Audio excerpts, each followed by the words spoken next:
រុនសួស្ដីបងប្អូនទាំងអស់គ្នាចាពេលព្រឹកដ៏រីករាយចាអ្នកនរគ្នានេះផ្កាទង្ហូ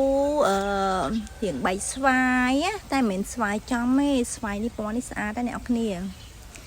ចានេះនាងខ្ញុំដាប់នៅផ្ទះខ្លួនឯងចាដាំបែបលេងលេងណាអ្នកនរគ្នាចាអូយស្រួលដាំមែនតើនិយាយទៅផ្កានិយាយទៅផ្កាក្រងអត់តន់ប៉ះនាងខ្ញុំរៀងរវល់ដែរហ៎